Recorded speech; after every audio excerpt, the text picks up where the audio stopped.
Thank you, Brian. We are waiting for the release of even more Jeffrey Epstein court documents expected today. Meanwhile, that second batch of documents was unsealed in the Ghislaine Maxwell lawsuit, now alleging that Bill Clinton tried to protect Epstein. In the documents, Epstein accuser Virginia Giuffre claims, quote, Bill Clinton walked into Vanity Fair and threatened them not to write sex trafficking articles about his good friend Jeffrey Epstein. Here to react is criminal defense attorney Lexi Rigdon. Good morning, Lexi. Good to see you again. Good morning, Ainsley. Good to see you. Thank you. Okay, what was the most interesting information that came out of that second batch?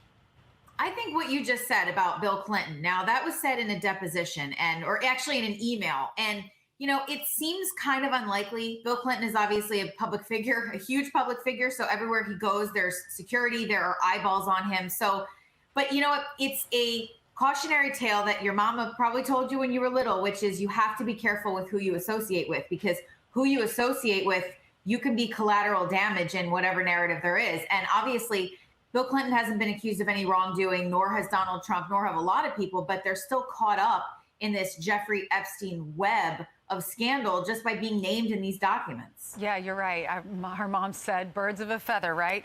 So do you support this judge unsealing the documents? Because what happens is when you list a name of people, I mean, Epstein and Ghislaine were at Chelsea Clinton's wedding.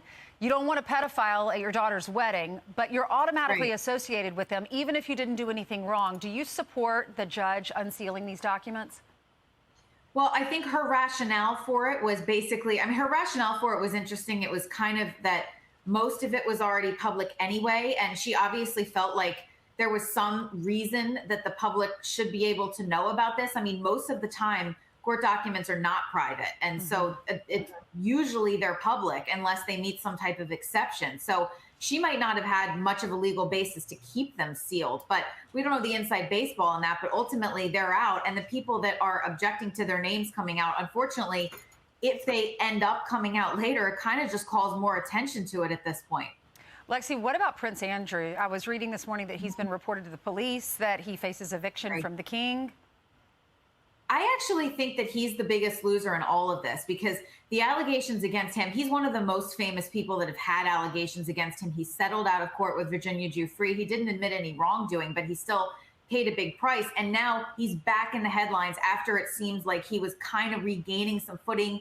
We saw him at Sandringham walking with the family during Christmas. And so now this is all back in the public eye, and he has been accused of wrongdoing very strongly by the alleged victim, Virginia Giuffre. So, I mean, I think that I've heard that there's going to be some more distancing of the royal family to him because of this, because this just keeps coming up. Yeah. All right, Lexi, thank you so much for weighing in on this.